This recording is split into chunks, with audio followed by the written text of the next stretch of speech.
Jared Triolo is at least in a category with Brian Hayes and Jack Wilson for the best defenders this team has had in quite some time. Tommy Pham was nominated as well for a Gold Glove, which was unexpected.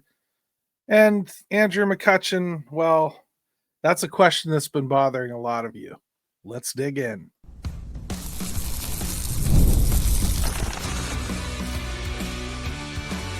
You are Locked On Pirates, your daily Pittsburgh Pirates podcast, part of the Locked On Podcast Network, your team every day. Welcome back to Locked On Pirates, your daily dive into all things black and gold. I'm Gary Morgan. Today, we're talking Gold Glove nominations, trade rumors, and a fan favorite whose future remains a mystery. Let's get into it. Today's episode is brought to you by FanDuel. Right now, new customers can bet just $5, and if your bet wins, you'll get $300 in bonus bets to use across the app. Download the app today. So, 2 Gold Glove nominations from the Pittsburgh Pirates. Jared Triolo, he was the 2024 Gold Glove winner for utility infielder, and he's been nominated again in 2025. And before we get into Tommy Pham, let's just do a nice rounded look at Triolo, because I think one thing we know about Gold Glove awards is once you've won it, if you're nominated again, you've probably got a damn good chance of winning it, right? So Jared Triolo, for whatever reason, is the, no pun intended, gold standard as it comes to the Gold Glove for utility players. Now, I don't know what this means in the future, should they decide to plant him somewhere.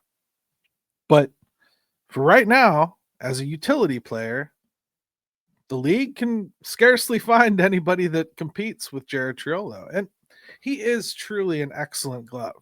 And it's been pristine just about everywhere they've put him. Even at first base, he was pretty good. You know, a few bugaboos about footwork, maybe not the greatest stretch in the world, but certainly handled the position well. A couple times that they stuck him in the outfield, it's been good. I didn't see that this year as much as I was thinking we might. But Jared Triolo handles his business in the field, period. Now, Tommy Pham, nomination in left field, he was really solid this year. I honest to God thought, guys, when we were watching him and I was talking myself into coming around that, hey, this guy isn't just playing okay defense out there. He's playing above average defense. I got to be real. I talked myself off of it. Because I kept telling myself, Gary, you're just trying to make it okay that he's not hitting, you know? And even as the season played out and he hit, I kept telling myself, you're just trying to make it seem better than it is, because he made all the routine plays. He didn't make a lot of spectacular plays. But then as you go back and you really think about what he did, yeah, he actually kind of made more plays look routine than should have been routine. He was getting jumps on balls that are considered elite. And to come to a brand new outfield that you haven't really played extensively before and figure it out as quickly as he did, left field at PNC Park is famously a second center field, and he handled it seamlessly. In fact, he did a lot of things that I wish our other outfielders would catch up on and try to emulate. You know, this is a guy that as soon as he got the ball in his glove, had it in his other hand and uncorked the throw back into the infield. He prevented guys from even attempting to go to second base sometimes. And he certainly kept them from thinking about stretching something into a triple. He was selfless with his body, and at his age, that's not a given. Honestly, very impressive season for him. I hope he wins it. I really do. I think he deserved it. So let's talk about another subject that kind of offshoots off of this. What do you do with Tommy Pham now? Do you want him back? I mean, I talked a little bit the other day about his numbers on, I think it was on X. And, you know, They're not great, but they're okay. If you were to sign him, and I can't imagine he's going to want less than what he got last year after the season that he just had. So let's say you can get it done for 6 or 7 million. Do you trust the Pirates to use him properly for 6 or 7 million? Like, do you think the proper use of Tommy Pham is a full-time everyday outfield starter? Because if the Pirates pay him 6 or 7 million, I'm going to go ahead and guarantee you that they do. Shouldn't. But remember, this show's about what is, not what should be. And I see them using him as a guy that probably starts the season in the outfield as the starter. I think they would expect that whatever he discovered in the second half is going to carry on, and they're just going to live with it and enjoy it and love it. Maybe they're right. I think it's unlikely. I think it's unlikely to see a guy repeat a season like that after not doing anything even similar for 5 years before it. I think that's a lot to ask. If you could tell me that he was going to come back and all you were really guaranteeing him was a spot on the bench, if he starts, okay, it's because he proved himself and nobody else stepped up, but that's not the plan. Yeah, I think I'd be more all on board with going out and retaining him. But I think he's going to want more money. I don't think the Pirates are going to be willing to give him more money. And I'm certainly not sure that he's worth more money. Now, Jared Triolo, he's going to be back, period. No questions, whether you have them or not. I'm not going to waste my time with it. Jared Triolo is a 2-time now Gold Glove winner / nominee, and I think soon to be winner for a second time. He's going to man one of your 3 infield positions. Most likely, I don't see him being needed at first base anymore, but I think he's going to play third base, shortstop, or second base, most likely shortstop or third. He's going to play great defense for you. You're going to hope like hell the bat does something similar to what it did in the second half this year.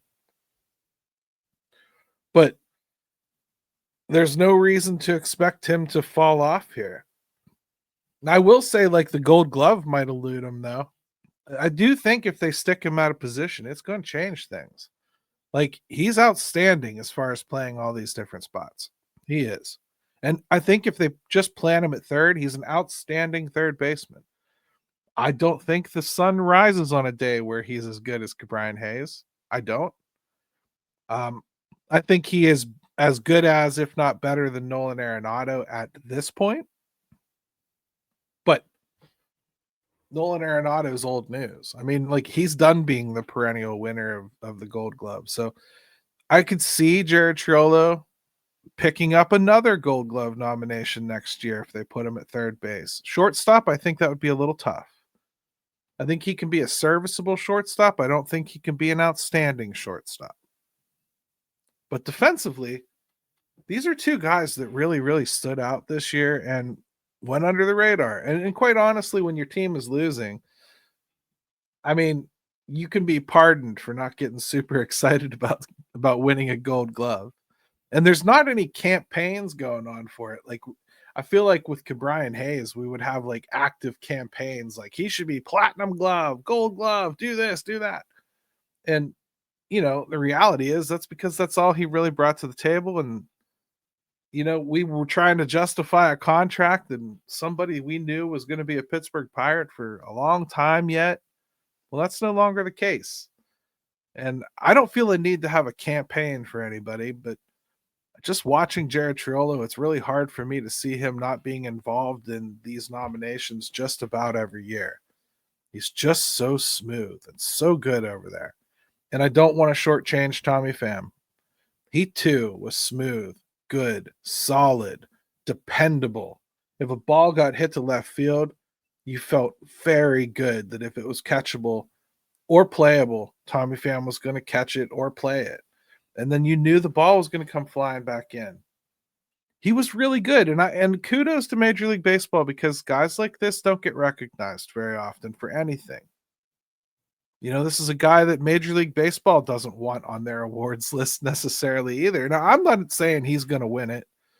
I think there's other guys that are probably just as qualified out there. I personally don't really see why you should have 3 different gold gloves for the outfield based on position. I think I'd rather just have 3 gold gloves that I give to the outfield in general, and I just call them outfield 1, 2, and 3, because I think if you play center field, your best athletes are going to be in center field. There's always going to be somebody who is a spectacular defender that doesn't even get mentioned, because you have to have specifically somebody that's been stuck in left field or somebody specifically who's been stuck in right field. And let's just be real. You get put in right or left field, it's because you're less athletic or capable than the center fielder. I'm not going to begrudge him his award. I'm glad that he's been nominated again, but I just don't think it's as important as, one of the premium offensive or defensive positions. That's all. So when we come back, we're going to start getting into AMAs, and the AMA for segment 2 is one that a lot of you have been asking me about. This episode is brought to you by PrizePicks, the daily fantasy app where making the right call can actually pay off. You and I make decisions every single day, but on PrizePicks, being right means cashing in. With football back, PrizePicks is the simplest and fastest way to get in on the action. Just pick more or less than 2 to 6 player projections, and you can turn your takes into real prizes, all in less than 60 seconds. I've been playing PrizePicks a little bit lately. It's such a fun way to stay locked in on the season, no matter what's going on, even if you aren't in touch. Sometimes I do it on the NBA just because I feel like it. Download the PrizePicks app today and use code LOCKEDONMLB to get $50 in lineups after you play your first $5 lineup. That's code LOCKEDONMLB for $50 in lineups after your first $5 play. PrizePicks, it's good to be right.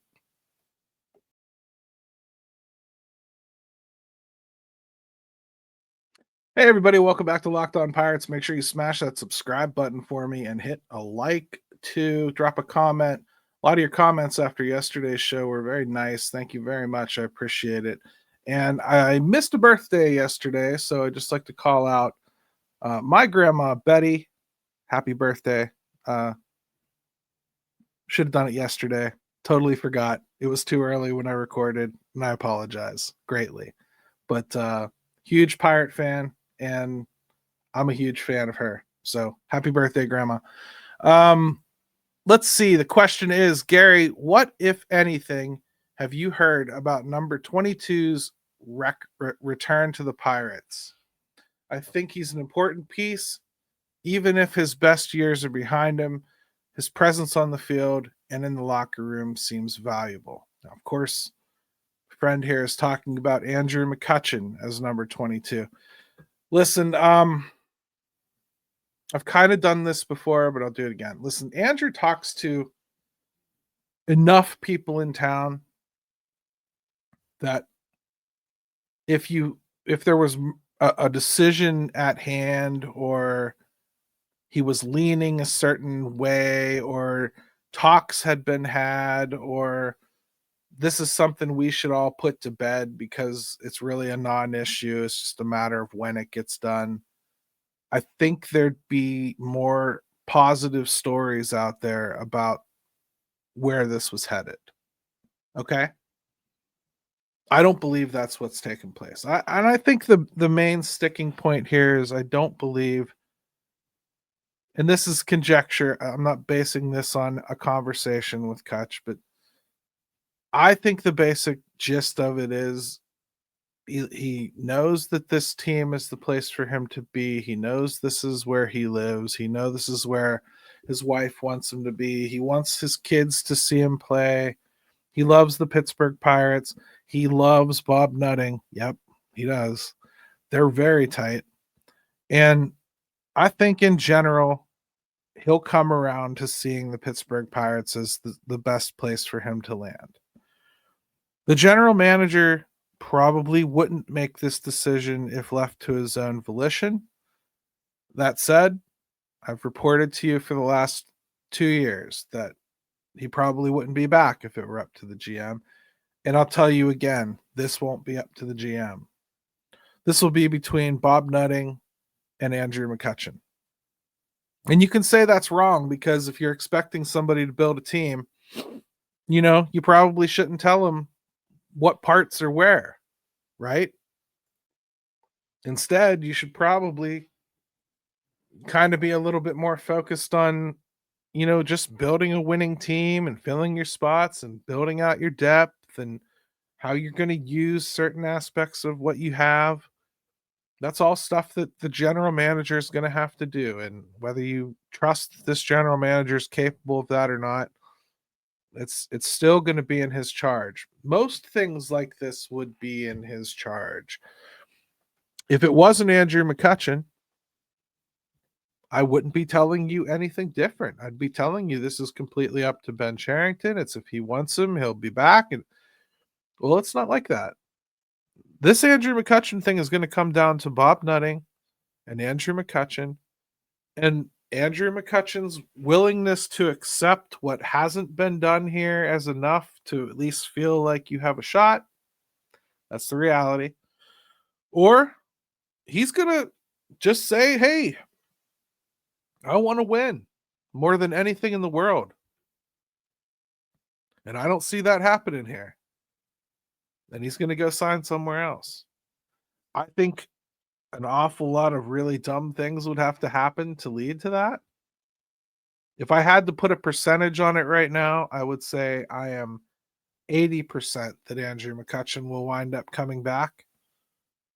He probably finished, statistically speaking. I mean, you could look at statistics a number of different ways, but I would say he was probably their second or third most productive hitter this year, which probably says an awful lot more about the team than it does Andrew McCutchen's performance, because it probably wasn't even in his top 10 seasons that he's put together. You know what I mean? Now, you wouldn't expect him to, at 38, be putting together a top 10 season for his career, but I doubt very highly that he would tell you that he was the third most or second or third most productive player on the team. But statistically, he was. And this team can't afford to give that away. It can't. I can think up a whole lot of neato ways to use DH. I really can. I can think of a ton of players that, have at least iffy gloves, or they play a position that's already manned by someone who fields the position a lot better. And I can pretty easily sketch out a way that I would use the DH spot just as overflow within my roster. I'd have a DH every day, obviously, but I wouldn't have a dedicated DH. And I could paint a picture that that's a smart thing to do. I think I could paint a picture that a lot of you would buy into, especially if one of the players mentioned wasn't Andrew McCutchen. I could do it. I think a lot of you have done it to me. A lot of you have put that in comments for me before. Like, boy, I really think we should just move on. It's tying us back here with some of these youngsters and whatnot. I see all that. I don't think this team can take the PR hit that would come with moving on from Andrew McCutchen. I don't think they can afford to lose the production because they don't have enough of it elsewhere. So if you want to talk about like bringing back sure things and being more confident in what you sign, well, get behind Andrew McCutchen, because Andrew McCutchen is one of the more proven and productive veteran players that this team's ever signed. And no, it hasn't been a multi-year extension. It's been 1 year by 1 year by 1 year, partially based on what Cutch wants too, mind you. This isn't just the Pirates deciding to just sign him for a year and see what happens next year. That's Andrew McCutchen saying that too. So I have no problem with the way that this has all been handled. I believe he's probably going to come back. I don't have a definitive answer for you. And to be honest, I don't think anybody will really until like December. And when you get into like December, and I mean like past the winter meetings and everything, it's not like these guys are dumb. Okay. They go to the winter meetings, they already have some kind of an idea of what may or may not be available. And then they talk to some guys and maybe they find a few new things that might be available. Maybe they talk to a few prospective free agents that are there to kind of showcase their wares or get their name out there. And maybe some of that changes your mind a little bit. But no matter what, you're going to come back from that moment in time with a pretty firmed out list of options on how you could proceed. And I think the Pirates are going to be very hard pressed to come up with a situation where they think they can pay $5-6 million to anyone and get more production than what Andrew McCutchen gave you.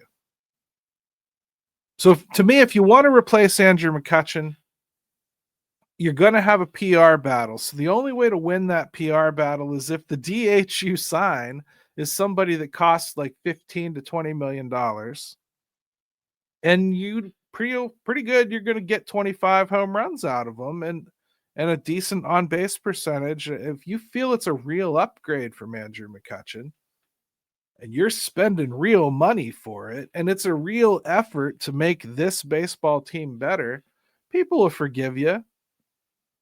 But even then, boy, you'd have a real hard time convincing me that $5 million for Andrew McCutchen is money poorly spent. Instead of a bat, I could give him pom-poms, and I kind of want him here. Do you get what I mean? This is a team that struggled with culture for years and years and years. And Andrew McCutchen represents a culture that spreads all the way from the poisonous early 2010s through the jubilation of winning right on to the deconstruction project that we're still living under. He knows how the sausage has been made here, and he knows how to make it palatable for a small stretch of time. I want Andrew McCutchen here. I just don't think that we should play games with it. Get it done. Get it done sooner than later. In his heart of hearts, though, I can't see Andrew wanting to leave. That's where I'm at with it. When we come back, 2 more AMAs. Hope you love them. The NFL season is here, and FanDuel has an offer you don't want to miss. Right now, new customers can bet just $5 and get $300 in bonus bets if you win. That's right. Pick a bet, put down $5, and if it hits, you'll unlock $300 in bonus bets to use across the app. FanDuel, it makes sports interesting. I just love watching the NFL and putting all kinds of silly prop bets all over the place. In fact, I just won money the other day when Trevor Lawrence got tripped up in the backfield and somehow stumbled for a touchdown. And it was like the most ridiculous way to win ever. I took a lot of pleasure in it anyway.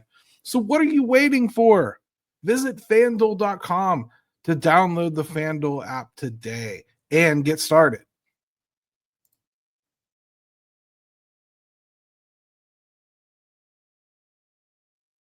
Hey, welcome back to Locked On Pirates, everybody, especially those of you that stayed up late to watch Methuselah and Father Time play football last night. It sure was good. It was a fun game, honestly, until the Steelers lost it. But whatever. We're talking about the Pirates now.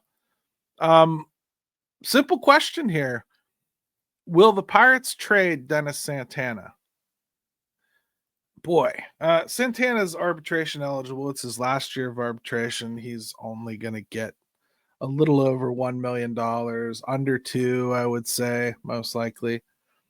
Will they trade him? I can't say yes. And you want to know why I can't say yes? Because I am forced to hold the Pirates to a standard that Travis Williams put forward.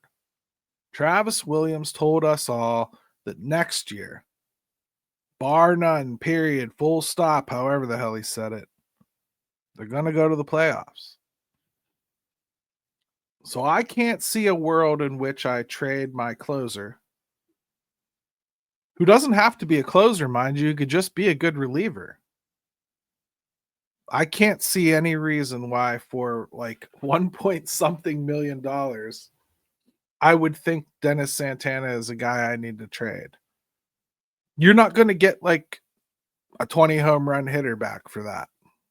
Okay? You're not. It's a guy that was claimed off waivers 2 years ago, and everybody knows he could be an awkward sneeze and back twinge away from being DFA'd again. Like, that's not the type of guy that is going to net you what you think. I mean, like, really, look at David Bednar. Consider that he's probably worth 3 or 4 times as much as Dennis Santana, and what the Pirates got back for him. Did they get a potential contributor for 2026? Yeah, a potential contributor. But they lost somebody who could close games for them too, in a year where, once again, Travis Williams says, bar none, playoffs. I can't see trading Dennis Santana. I don't think the value's there. If they fail again, like if they fall out of it and the deadline comes around, yeah, Dennis Santana would be one of the more logical guys to move. And he'd be on that list. He'll be on everyone's watch list at the beginning of the season. But I don't see them trading him this offseason. I see them tendering him. If I wanted to play games about how 2027 was going to turn out as far as the lockout or strike goes, I might insert something here about like being okay with it just being a 1-year deal. And I'd love to see them just ink him for a couple years, be done with it. So you're not even tempted to trade him. That said, what I said earlier is true. He really could wind up on waivers again, and then you don't care. But I don't see them trading him.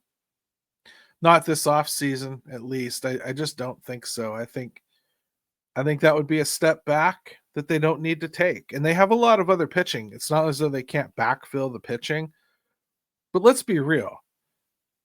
That's a last resort. Like, let's say like you're looking at somebody like Thomas Harrington, and you're like, well, Thomas Harrington could close. What's the big deal? I'm not saying you are. So don't pick that apart as much as it's just a younger pitcher.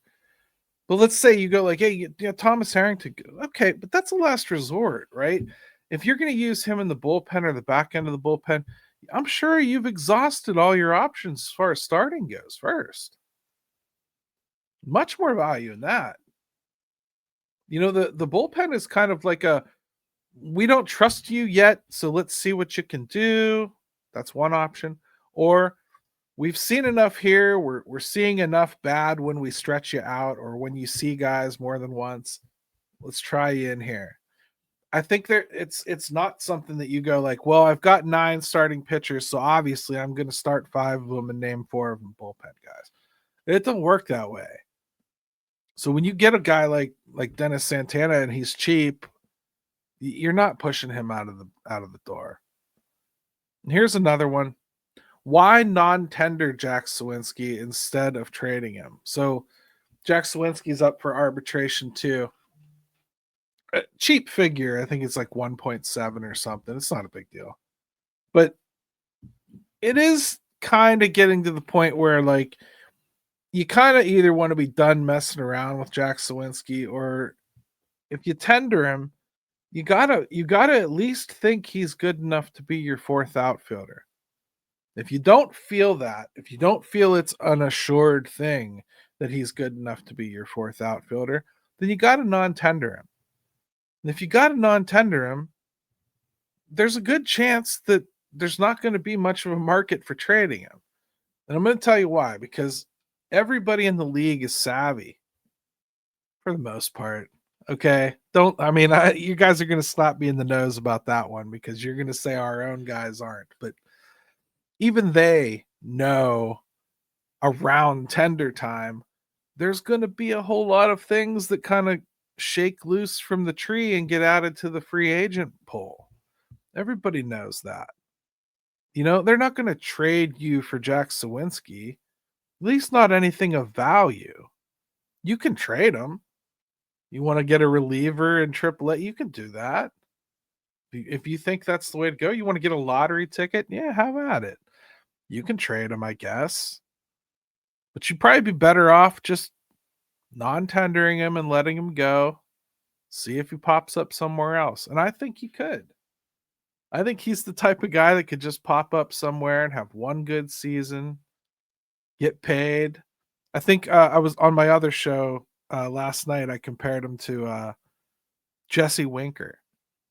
You know, a guy that just kind of went off one year and got paid, and then he just spent most of his time on the IL and hasn't done much since. Really hasn't ever even swung the bat the same since. But a guy like that just gets hot for a season or two, and it can make their career. They end up getting paid, and next thing you know, they're in the league for 10, 15 years and probably haven't done a whole lot. That's where I see his career going. Trading him, the reason that you don't trade these non-tender guys most of the time is because most of the time the other teams kind of know they're going to be available real shortly, or you wouldn't be shopping them. You know, as soon as you make a phone call like, hey, what would you guys do for a sweet box of Jack Suwinski? I mean, well, what's the first thing you would think? What's the first thing you would think if you were another team's executive and someone called you about that? First thing you'd do is go like, well, I see he's due for arbitration. Like, you don't have to trade him. It's the first year of arbitration by that. Why do you want to trade him? Why don't you want him? You know, like, let's not even get into what you're asking for. Just why would you want to get rid of him? We don't want to get rid of him. We really believe in Jack. Well, they know it's tender season. You ain't calling if you ain't trying to make him, you know, if you're not trying to move on from him, you didn't call. That's why these things don't happen. They just don't make a lot of sense. I mean, you're trading someone that most people know you're about to cut bait on. And it just doesn't come together for that reason. But sure, if somebody wants to trade for a lottery ticket, yeah, take it. Some people might prefer to do that as opposed to get in line on the free agent thing or figure out how they want to roster him. Maybe they'd prefer to go that route. Some people would prefer to see him non-tendered first so they're not married to putting him on their 40-man. If you acquire him as a 40-man player, and then you've got to figure out how to get him off the 40-man potentially. I would think whoever his next suitor would be would want some flexibility to not be married to absolutely have to have him on their 40-man. A lot of hang-ups there. Jared Triolo and Tommy Pham earned Gold Glove nominations, but what does it mean for the Pirates' future? I answered an AMA question about Andrew McCutchen's return, Dennis Santana's trade rumors, and Jack Suwinski's non-tender debate. As always, we're serious about Pirates baseball because somebody has to be. Let's go Bucks.